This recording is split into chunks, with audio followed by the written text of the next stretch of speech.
अल्हम्दुलिल्लाहि रब्बिल आलमीन वस्सलातु वस्सलामु अला सय्यिदिल अंबिया वल मुरसलीन अम्मा बाद फ़अऊज़ु बिल्लाहि मिनश शैतानिर रजीम बिस्मिल्लाहिर रहमानिर रहीम। आज जिस उन्वान पे हम बात करेंगे वो है कब्ज़ाए हुक्मी और कब्ज़ाए हकीकी। क्योंकि पीछे बै की सेहत की शराइत में पीछे मैंने आपको बताया था कि जो चीज़ इंसान के कब्ज़े में ना हो उसका बेचना जो है वो अभी जायज़ नहीं होता, और ये अगर कब्ज़े से पहले बै कर दी जाए तो वो बै फ़ासिद के हुक्म में आ जाती है।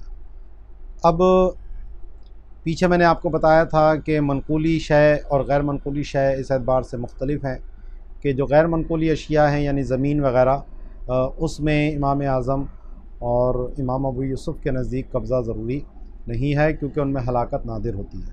और मैंने वहाँ पर भी आपको वजह भी बताई थी कि ये क्यों कब्ज़ा जो है वो ज़रूरी होता है कि अक़द के इंफ़िसाख़ के गरर से बचना, और दूसरा जो चीज़ इंसान के ज़िमान में ना हो उससे नफ़ा लेना जायज़ नहीं होता।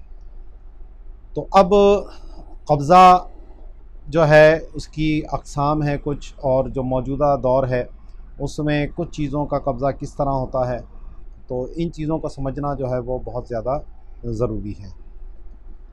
सबसे पहले तो कब्ज़े की दो अक़साम है। एक कब्ज़ा हकीकी कहते हैं, जिसको अंग्रेज़ी में पोजीशन या एक्चुअल पोजीशन, जिसमें इंसान उस चीज़ को अपनी तहवील के अंदर ले ले। अब तहवील में लेना हाथ से भी हो सकता है, या किसी की जेब में डाल दी गई है, या इसी तरह जिसको तहवील में लेना समझा जाता है तो वो इसको कब्ज़ा माना जाता है। दूसरा है कब्ज़ा हुक्मी, इसको अंग्रेज़ी में कंस्ट्रक्टिव पोजीशन कहा जाता है, यानी हुक्मन यहाँ पर उर्फ़ और आदत की वजह से कब्ज़ा मान लिया जाता है। तो बहुत सी चीज़ें हैं जिनके अंदर कब्ज़ा हकीकी नहीं हो सकता, सिर्फ़ वहाँ कब्ज़ा हुक्मी ही हो सकता है। तो इसलिए कब्ज़ा हुक्मी को समझना जो है वो बहुत ज़्यादा ज़रूरी है। अब कब्ज़ा हुक्मी की एक सूरत जो है सबसे पहली वो है तख़लिया।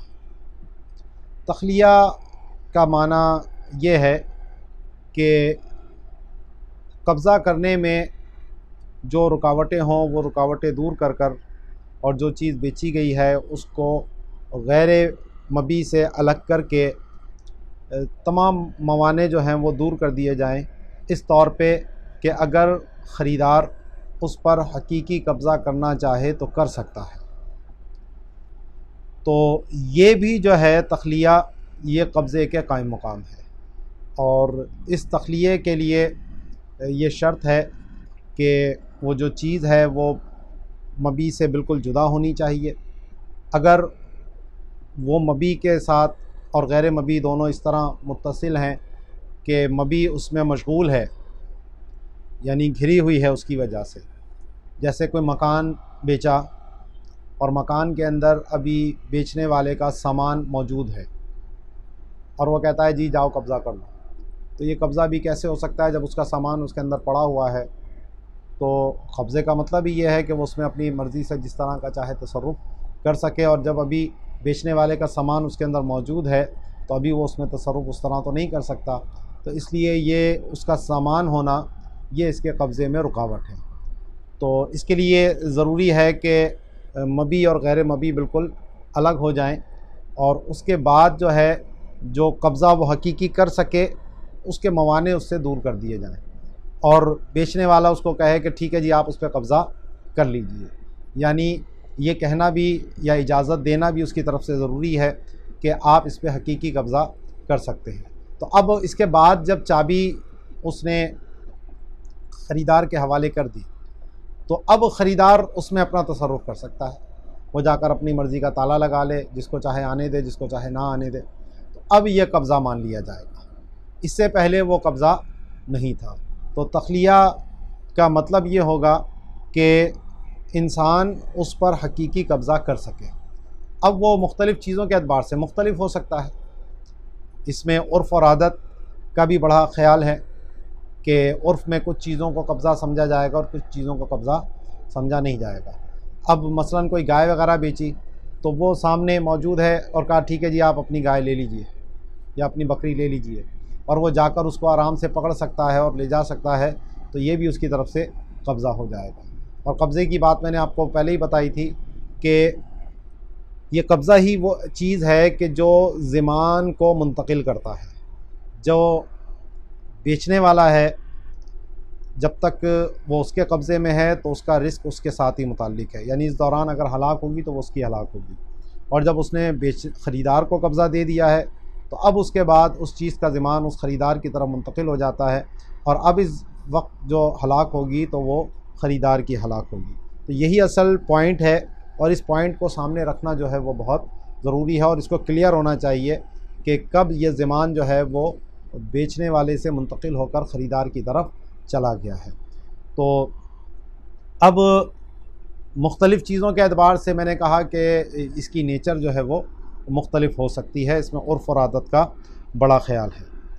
तो कुछ और भी चीज़ें हैं जो हुक्मन कब्ज़े माना जाता है।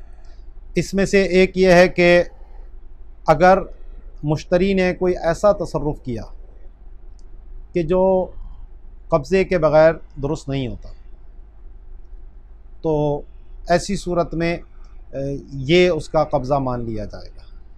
मिसाल के तौर पर कोई चीज़ ख़रीदी, अभी ख़रीदार ने उस पर कब्ज़ा नहीं लिया और वो चीज़ उसने किसी को हिबा कर दी या वदियत रखवा दी या आरियतन दे दी।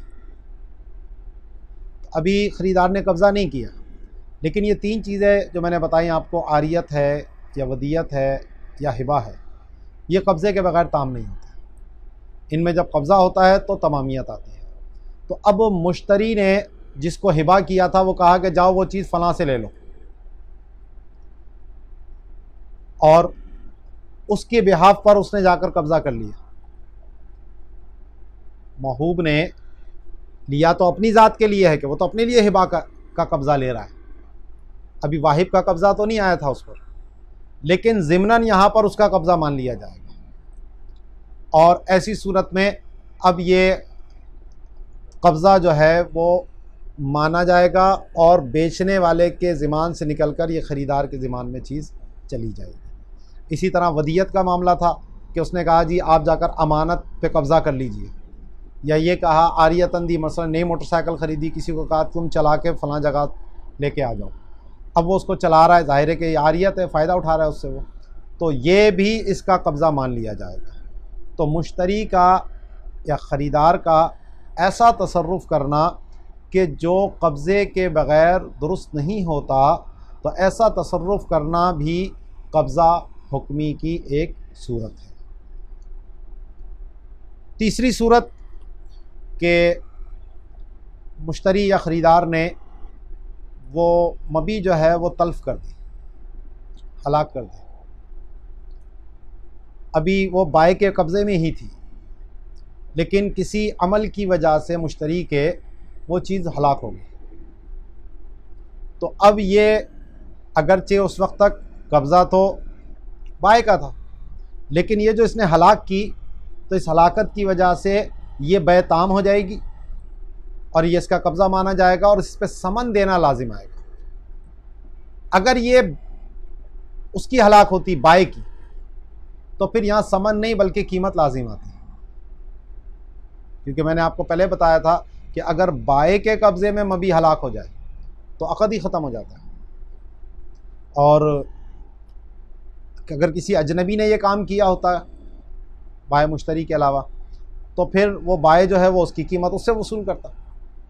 तो यहाँ पर ख़रीदार ने चीज़ हलाक की है, तो इससे अक़द ख़त्म नहीं होगा, बल्कि बैत मुकम्मल हो चुकी है, और अब ऐसी सूरत में उसका समन उसके ऊपर लाजिम आएगा।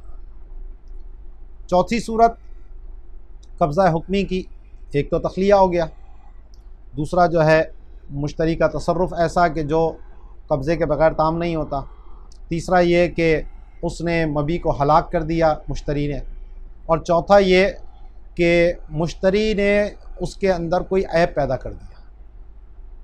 चीज़ तो सलामत है, हलाक नहीं हुई है, लेकिन उसमें उसने कोई ऐसा अमल किया जिसकी वजह से उसमें ऐब पैदा हो गया, तो जो इस ऐब पैदा होने की वजह से भी अब अक़द ताम हो गया, और अब ऐसी सूरत में ख़रीदार के ऊपर समन देना जो है वो लाजिम आ जाएगा। इसकी 5वीं सूरत के बाय ने मुश्तरी की इजाज़त से कोई ऐसा अमल किया कि जिससे उस मबी के अंदर तब्दीली आ गई। अब वो मबी वो ना रही। मिसाल के तौर पर गंदम ख़रीदी थी और ख़रीदने के बाद मुश्तरी ने अभी उस पर कब्ज़ा नहीं किया और बेचने वाले को कहता है कि भाई या इसका आटा पीस दो। उसने उसको आटा बना दिया, पीस दिया गंदम को, तो ये उसका कब्ज़ा हो गया। इसी तरह बकरी थी, उसने कहा इसको ज़बह कर दो, उसने ज़बह कर दी। आटा था, उसने कहा इसकी रोटियां बना दो। यानी कोई भी ऐसा काम किया उसने कि जिसकी वजह से उसके अंदर तब्दीली आ गई, तो ये भी उसका तसर्रुफ़ करना। अब कर ये कौन रहा है? बाय, बेचने वाला। ख़रीदार ने नहीं किया ये काम, लेकिन क्योंकि उसकी इजाज़त से उसने किया है तो ये भी जो है वो कब्ज़ा मान लिया जाए। अच्छा, इसमें ये नहीं हो सकता कि वो बेचने वाले को बेचने का वकील बना दे, क्योंकि बाद लोगों को ख्याल ये आ जाएगा कि अभी उसने कब्ज़ा नहीं किया और उसको कहा जी मेरी ये मबी आप आगे बेच दें, ये बै क़ब्ल कब्ज़ होगा। बेचने का मामला अलग है। ये इसलिए मैंने कहा ऐसा कोई फेल किया है उसने कि जिसकी वजह से उसके अंदर कोई तग़य्युर वाक़ हुआ है। ये बेचना तो ये तो मुमानत में ही था, क्योंकि अभी जब तक उस बाय ने कब्ज़ा नहीं दिया वो उसी के कब्ज़े में है, तो उसी की ज़िमान में है। अब मुश्तरी का तो ज़िमान आया ही नहीं, तो ये बेच नहीं सकता अभी। हाँ, जब उसने उस पर तसर्रुफ़ करवा लिया उससे, तो गंदम को आटा बनवा लिया, अब वो आटा उसका हो गया, ख़रीदने वाले का।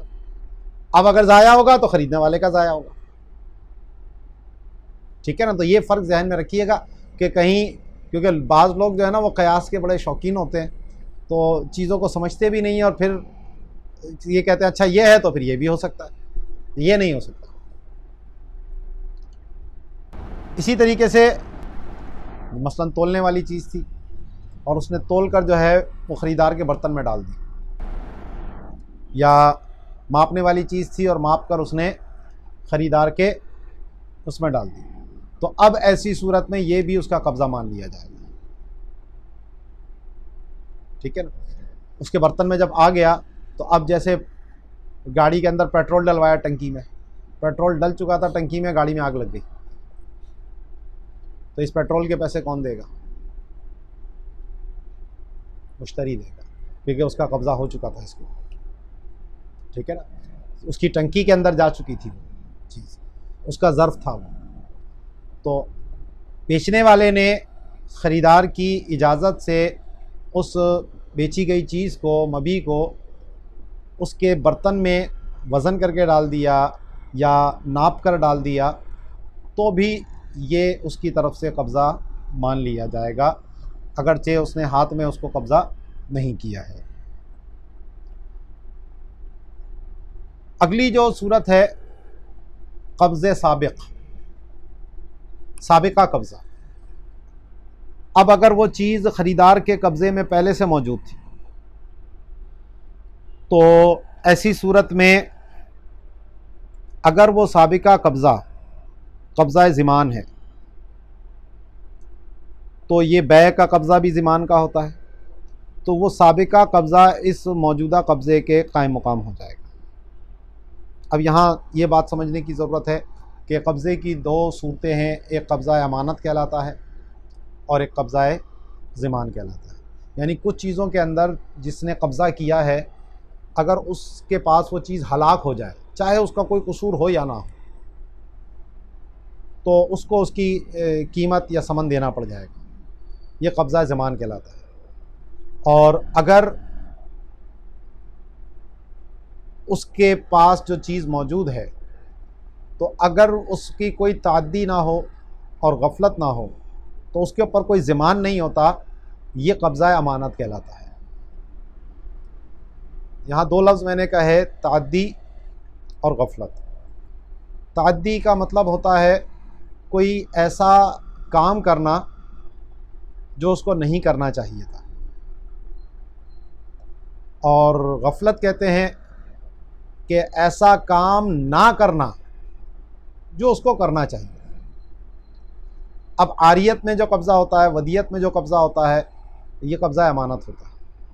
अब मसलन आरियतन आपने किसी की मोटरसाइकिल ली और मोटरसाइकिल चला रहे थे, कोई गलती नहीं थी, अचानक उसमें कोई टूट फूट हो गई, पुर्जा टूट के गिर गया, तो इसमें कोई ज़मान नहीं है उस पर, उसका कोई कसूर नहीं है इसमें। लेकिन अगर वो वन व्हीलिंग कर रहा था तो ये ताद्दी है, उसने ऐसा काम किया जो उसको नहीं करना चाहिए था। भले करता हो, लेकिन ये दूसरे की चीज़ है, और मोटरसाइकिल दो पहियों पे चलाई जाती है, एक पहियों पे नहीं चलाई जाती, तो ये उसका गलत तरीका है इस्तेमाल का।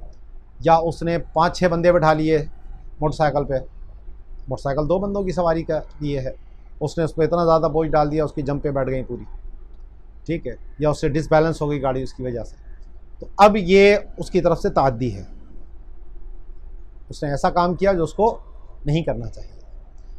आपने मोटरसाइकिल ली और पार्किंग में बगैर लॉक के खड़ी कर दी, चोरी हो गई, ये आपकी गफलत है। आपने बगैर लॉक के गाड़ी क्यों खड़ी की? आपने वो काम नहीं किया जो करना था, आपको लॉक करना था, आपने नहीं किया, ये गफलत कहलाती है। तो अमानत में जब तक ताद्दी या गफलत ना हो उस वक्त तक ज़मान नहीं होता। लेकिन जो कब्ज़ा ज़मान होते हैं उसमें चाहे इंसान की तरफ से ताद्दी या गफलत हो या ना हो, इससे कोई फ़र्क नहीं पड़ता, और अगर वो चीज़ हलाक होगी तो उसका ज़मान उसको देना पड़ेगा। तो गसब का जो कब्ज़ा होता है, किसी ने किसी की चीज़ गसब कर ली, यह कब्ज़ा ज़मान होता है। तो जब तक वो चीज़ उसको वापस नहीं करेगा जिससे उसने गसब की है, तो अब वो चीज़ अगर उसके पास हलाक होगी तो उसकी कीमत उसको देनी पड़ेगी। इसी तरीके से जो बै का कब्ज़ा होता है वो भी कब्ज़ा ज़मान होता है, हुकूक़ मुआवदा है, पीछे बात हो चुकी इस पे हमारी।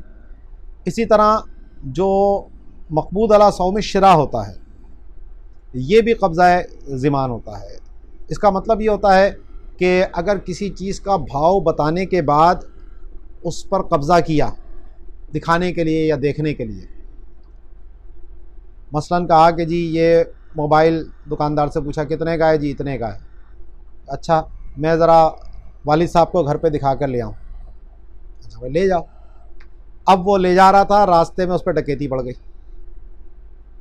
मोबाइल छीन लिया लोगों ने उससे, तो अब ये इसकी ज़मान वो देगा उसको, क्योंकि ये जो कब्ज़ा था ये भाव बताने के बाद कब्ज़ा हुआ था, ये कहलाएगा मक़बूद अला सौम शिरा। हाँ, अगर वैसे ही होता भाई ये मोबाइल ज़रा दिखा देना, मैं घर पे दिखा के आ जाऊँ, पसंद आया तो फिर सौदा कर लेंगे आपसे, अभी जो ये लेकर गया ये कब्ज़ा अमानत है, ये सौम शिरा नहीं है। सौम भाव को कहते हैं, निर्ख को कहते हैं। तो अभी वो निर्ख की कोई बात नहीं हुई थी, उसकी कीमत की कोई बात नहीं हुई थी, और वो अभी लेकर गया है, तो ये जो कब्ज़ा कहलाएगा ये कब्ज़ा अमानत कहलाएगा। तो कब्ज़ा अमानत, अब यहाँ हम कब्ज़े के हवाले से बात कर रहे हैं कि अगर साबिका कब्ज़ा कब्ज़ा ज़मान है और बै का कब्ज़ा भी कब्ज़ा ज़मान है, मसलन किसी ने कोई चीज़ गसब करके रखी थी और अब वो उससे ख़रीद रहा है कि यार तुम मुझे बेच दो, अच्छा भाई तेरे कब्ज़े में, पैसे तो दे नहीं रहा, चल पैसे ही दे दे। अब वो चीज़ घर पे खड़ी है, मिसाल के तौर पर मोटरसाइकिल थी, अब यहाँ सौदा हुआ, मोटरसाइकिल घर पे खड़ी है, जब ये वहाँ जाकर पहुँचा तो देखा मोटरसाइकिल वहाँ से चोरी हो गई, चोर को पड़ गए मोर। तो तो अब ये किसका नुकसान, क्योंकि ये तो पहले ही कब्ज़ा ज़िमान था उसका। तो जैसे ही इनका इजाब व कबूल हुआ, वो साबिका कब्ज़ा इस बै के कब्ज़े के कायम मुकाम हो गया, क्योंकि पहले ही भी वो उसके ज़िमान में ही थी, तो ये कब्ज़ा भी जो था वो भी ज़िमान का ही होना था। तो ये दोनों एक दूसरे के कायम मुकाम है। या आला मकबूद अला सौमी शिरा था, भाव बताकर घर ले जाकर चीज़ घर पे ही छोड़ दी और यहाँ आकर उससे इजाब व कबूल कर लिया, तो वो साबिका कब्ज़ा इस बै के कब्ज़े के कायम मुकाम हो जाएगा। लेकिन अगर वो कब्ज़ा अमानत था, तो कब्ज़ा अमानत ज़ईफ़ होता है और कब्ज़ा ज़िमान कवी होता है। तो ज़ईफ़ जो है वो कवी के कायम मुकाम नहीं हो सकता। इसके लिए इतना वक्त गुज़रना ज़रूरी है कि ये वहाँ तक पहुँच जाए और उस पर हकीकी कब्ज़ा करने पर कादिर हो सके। मसलन उसका घर और जहाँ वो मौजूद है 15 मिनट की मुसाफत है, तो अभी इजाब व कबूल हो गया, तो 15 मिनट तक ये चीज़ अभी बेचने वाले के ज़िमान में है। हाँ, 15 मिनट गुज़र गए कि ये वहाँ जाकर उस पर कब्ज़ा कर सकता था, तो अब ये इसके ज़िमान में दाखिल हो जाएगी। और जो पीछे मैंने तखलिया की बात की थी, तो तखलिया में भी ये शर्त है कि वो मबी के करीब हो कि कब्ज़ा हकीकी कर सके। अगर वो कब्ज़ा हकीकी करने पर कादिर नहीं है, तो ये अभी तखलिया कब्ज़े के कायम मुकाम नहीं होगा। मिसाल के तौर पर कोई चीज़ हैदराबाद में रखी हुई है, कराची में उसका सौदा किया, तो कहा, ख़रीदार ने कहा कि ठीक है जी मैंने कब्ज़ा किया उस पर, बेचने वाला ने कहा हाँ भाई मैंने आपको कब्ज़ा दिया, तो अभी ये कहने से और उसके तस्लीम कर लेने से वो कब्ज़ा नहीं माना जाएगा, क्योंकि वो उसके ऊपर हकीकी कब्ज़ा करने पर कादिर नहीं है।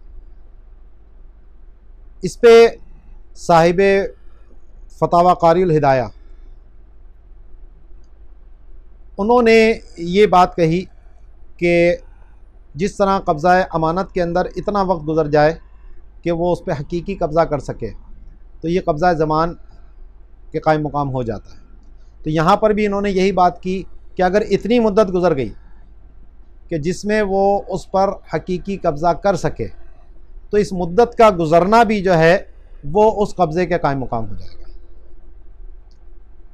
मिसाल के तौर पर कराची हैदराबाद की मैंने बात की, तो अब कराची से हैदराबाद का सफ़र मिसाल के तौर पर अगर 3 घंटे में तय हो रहा है, एक आम औसत रफ्तार से इंसान जाएगा बस में, अगर उसके पास अपनी गाड़ी नहीं है तो बस में जाएगा, तो यहाँ से वो बस में बैठेगा, बस से उतरकर वहाँ तक पहुँचेगा, इसमें कितना टाइम उसको लगेगा, 3 घंटे लगेंगे।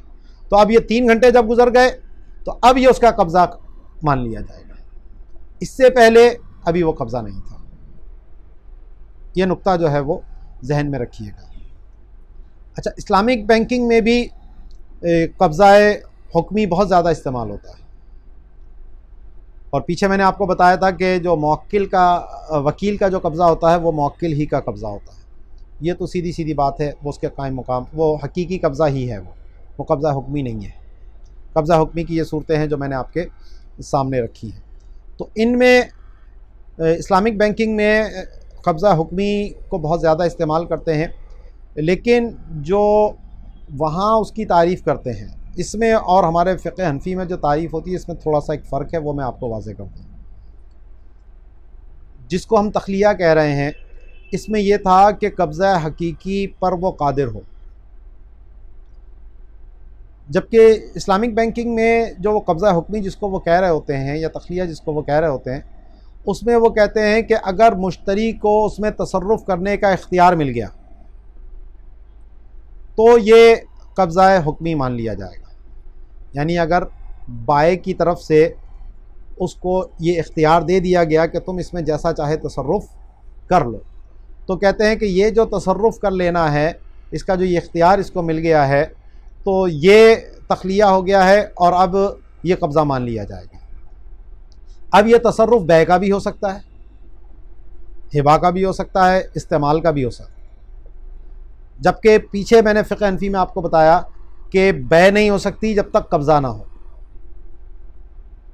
क्योंकि असल यहाँ मदार ये था कि वो उसके ज़िमान में आया या नहीं आया। तो ये थोड़ा सा एक फ़र्क है दोनों के अंदर, और यहीं से फिर चंद मसाइल के अंदर फ़र्क निकलते हैं। जैसे आज कुछ कागज़ात ऐसे हैं कि जो कब्ज़े को ज़ाहिर कर रहे होते हैं, तो जिसको कहते हैं डिलीवरी ऑर्डर, जिस कह लीजिए आप डीओ। अब क्या ये डीओ पर कब्ज़ा जो है, डिलीवरी ऑर्डर, ये कब्ज़ा हुक्मी माना जाएगा या नहीं? मिसाल के तौर पर मैंने चीनी की बोरियाँ ख़रीदी, 100 बोरियाँ। अब इसका कारोबार कैसे होता है कि जो चीनी बनाने के कारखाने हैं वो अपने सीज़न के अंदर चीनी बना लेते हैं। अब चीनी बनाने के बाद वो बड़े बड़े गोदाम के अंदर उन्होंने उस चीनी को महफूज कर लिया। अब उन गोदामों के पोर्शन बने हुए होते हैं बाकायदा, कि जिसमें यह है कि जनाब ये A B C करके उसके बाकायदा ब्लॉक बनाए होते हैं, फिर उसमें शेल्फ़ें होती हैं। तो इस तरह अगर वो डिलीवरी ऑर्डर ऐसा है कि जिसमें वो मबी मुतय्यन हो गई है, और अब ये डिलीवरी ऑर्डर दिखाकर वो बंदा वहाँ से मबी वसूल कर सकता है कि ये आपको दे दिया है, आप जाएं और वहाँ से मबी उठा लें अपनी, और वो मुतय्यन और मुशख़्ख़स हो चुकी है कि वो फ़लाँ, उसके अंदर लिखा हुआ है सारा हिसाब किताब कि वह फ़लाँ गोदाम के फ़लाँ पोर्शन के फ़लाँ हिस्से के अंदर ये चीज़, आपके जो 100 बोरियाँ हैं वो वहाँ पर मौजूद हैं। तो फिर ये जो अभी पीछे मैंने आपको बताया कि अगर मबी से दूर है, तो अगर इतनी मुद्दत गुज़र गई कि जिसमें वो जाकर उस पर हकीकी कब्ज़ा कर सकता है, तो फिर तो ये उसके कब्ज़े के कायम मुकाम हो जाएगा।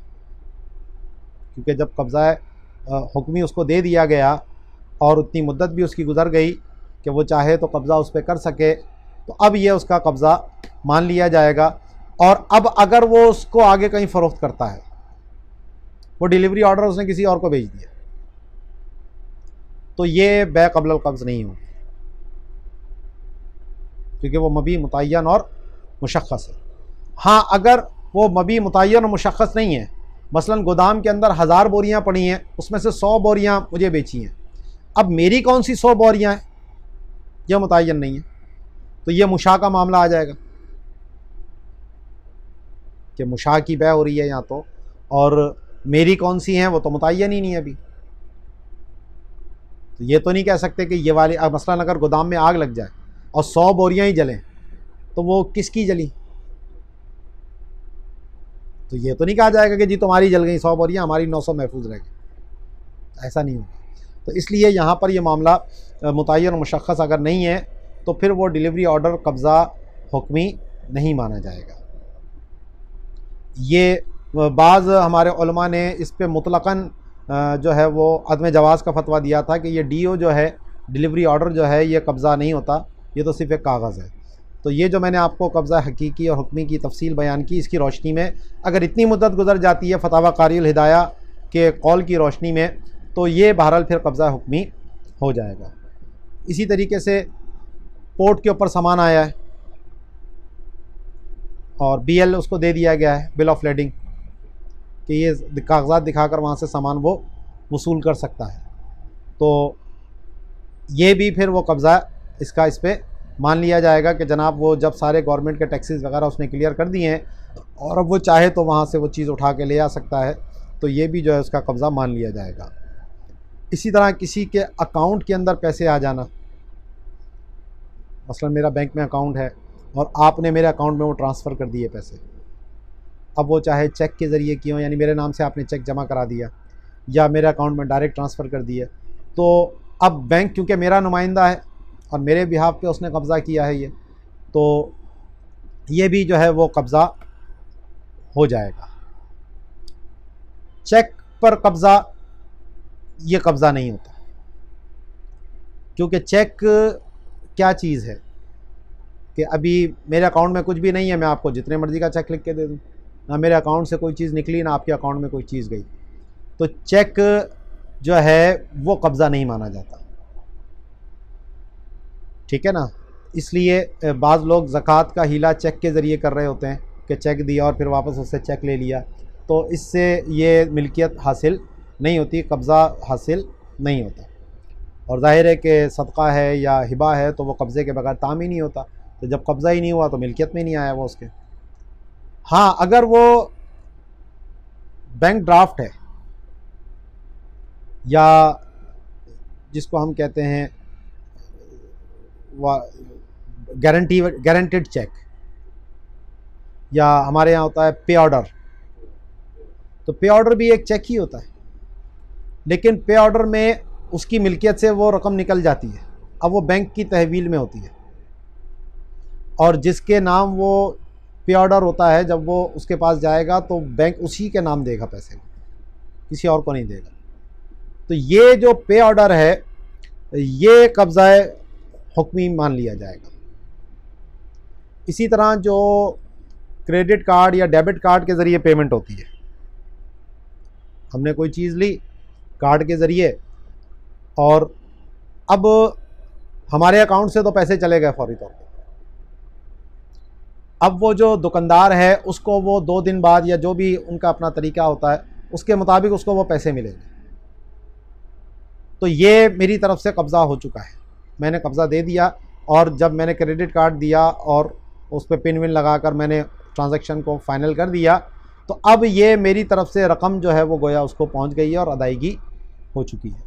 ये बात वहाँ पर भी आएगी जब पैसे की पैसे से बै हो रही है या सोने का सोने से मामला होता, तो ये उस सूरत में भी जो है वो मामला कब्ज़े का मान लिया जाएगा। क्रेडिट कार्ड हो या डेबिट कार्ड हो, उसके ज़रिए जो अदायगी की जाती है। तो ये हमारी जो है आज की कब्ज़े के हवाले से बहस थी, जिसमें कब्ज़ा हकीकी क्या है, कब्ज़ा हुक्मी क्या है, इस्लामिक बैंकिंग किसको कब्ज़ा हुक्मी कहता है, ये मैंने आपके सामने सूरतें रखी हैं। वमा अलैना इल्लल बलागुल मुबीन।